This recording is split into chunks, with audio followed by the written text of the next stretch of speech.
Matthew chapter 1 and Luke chapter 1. I've been talking about Mary and Joseph and their faith. I think for a lot of Protestants, we don't look very often or very closely at Joseph and Mary's faith. Now, Catholics have deified Mary, and I'm not interested in doing that. The perpetual virginity of Mary seems somewhere between unlikely and impossible.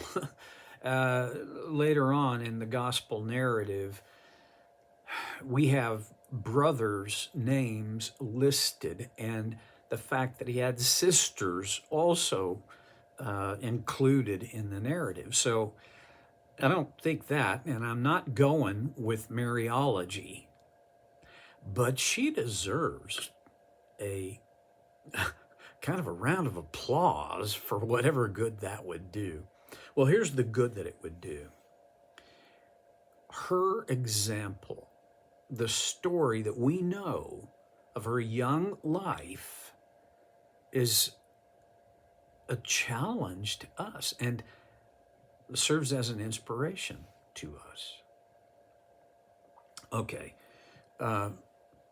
looked last time at just pretty much the one statement in verse 38 of Luke chapter 1. I am the Lord's servant. She had a noble, at least, view of herself. What is a servant there to do? To serve. Duh, right? What did Mary believe she was there to do? To serve. But it wasn't just this altruistic, I've just got to find somebody to serve. No. It was more like the Bob Dylan song, you got to serve somebody. It may be the devil, or it may be the Lord, but you're going to have to serve somebody. And Mary had chosen. I'm a servant of the Lord. Occasionally, I hear people talk about others as, boy, they are just really the Lord's servant.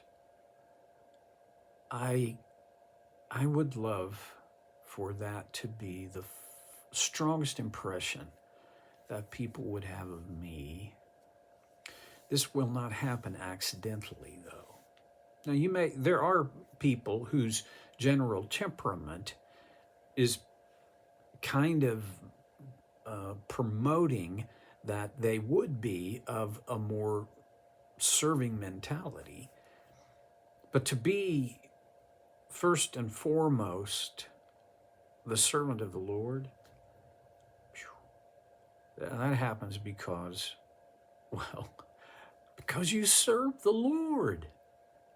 Sometimes it happens accidentally. Those are happy moments. But most of the time, in my experience, in my own life, and looking at the lives of many noble people, it happens by intention. Now, while I'm on this high horse, I'm going to ride it a little bit longer.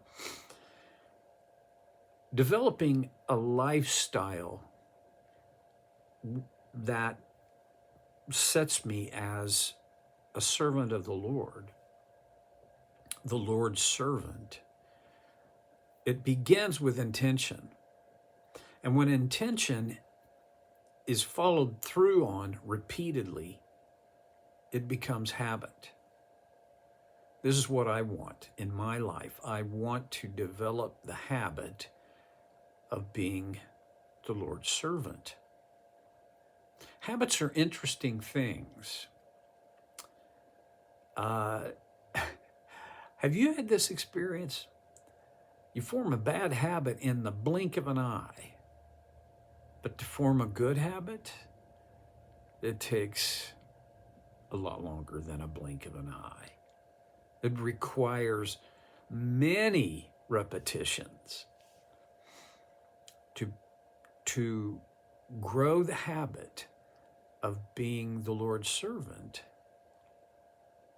Requires the repetition of intentions follow through. So where do you, sorry, where do you and I start if we want to do that? And I'm pretty sure we all do. Well, now, I'm not saying, well, this is the only way to do it. I'm only saying this is a way that has gotten me closer than any other, because I'm not there yet. But when I begin the day by focusing on my intent to be the Lord's servant, that matters, because it sets me up to pursue that intention. And it's the kind of intention that if I don't get myself properly set up for, I'll blow right through the day, and maybe at the end of the day or near the end of the day, the thought will occur to me, oh man, I didn't do anything about being the Lord's servant today. So begin the day with a simple prayer. Lord, I want to be your servant today. I don't even know what that might look like. Holy Spirit, help me notice and then serve you, God, you, the Lord. That's not an insurance policy. It's only one way that I have discovered that is helpful to me. You may find, I don't know, dozens of other ways to do it. I had to build this habit of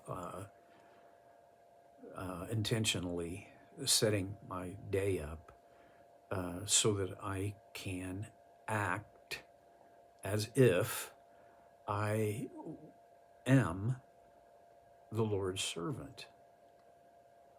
And honestly, there are lots of days where I forget to do that. There are days when I get so frustrated with what's right in front of me, what's in my face, that becomes my entire field of vision. Well, okay. See, here's the thing. Me not setting myself up to be the Lord's servant through the day will not keep me from going to heaven. And me religiously doing this, that's not what gets you into heaven.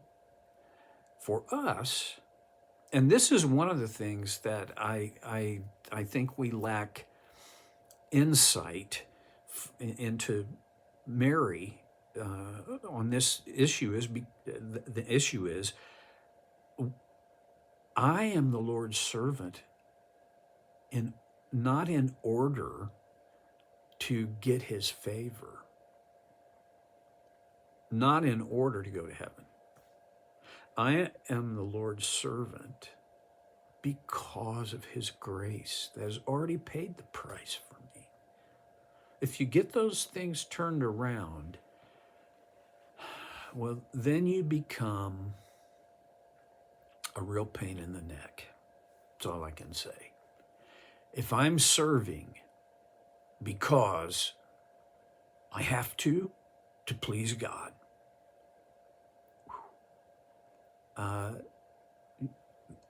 you're going to become a pain to the people around you. And you know what?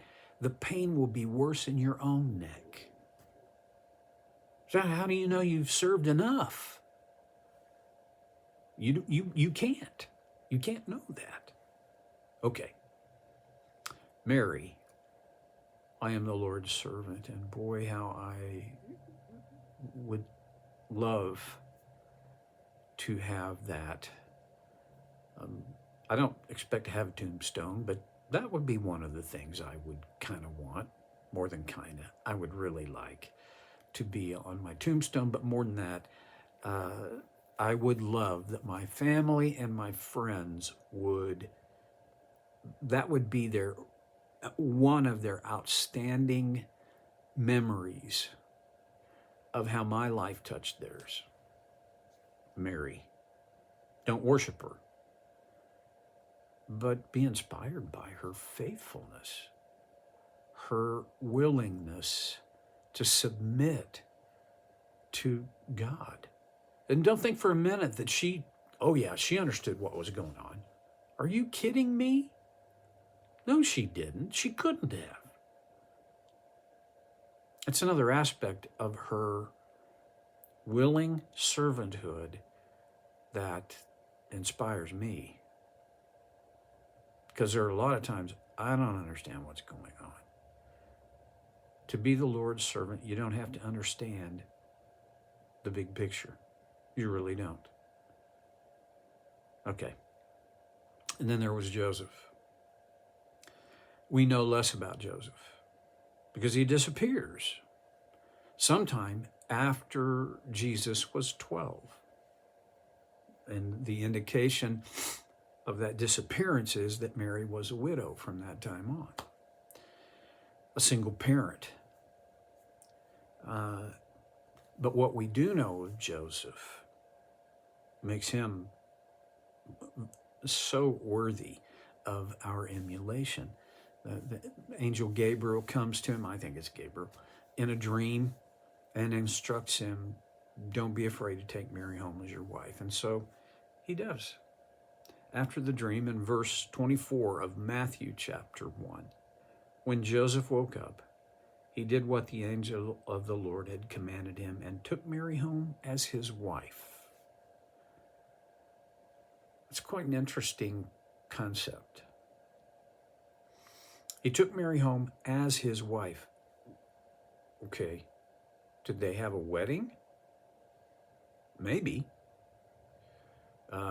My sense is if they did have a wedding, it would have been probably pretty small and pretty private. But in their culture, weddings were not, you didn't have these small private weddings. I mean, this was a culture, if you look at Hebrew history, it was a culture of celebration. They were looking for reasons to celebrate, and a wedding was one big reason to celebrate. So I don't know. But he took her home as his wife. At the very least, Joseph thought of her not as his fiancée, but as his wife. His commitment to her, to have and to hold, richer or poorer, in sickness and in health, until death they part, that was a done deal in his mind. And he treated her then as his wife, except for this one thing in verse 25. He did not consummate their marriage until she gave birth to a son. And in response to, in accordance with the angel's word, Joseph, it says, and he gave him the name Jesus. Mary didn't name him. Joseph did. Jesus. He saves. Joseph was a good guy. I want to be like Joseph. I'll pick this up in Matthew chapter 2 next time. I'll see you then on Soul Care with Stevie Boy.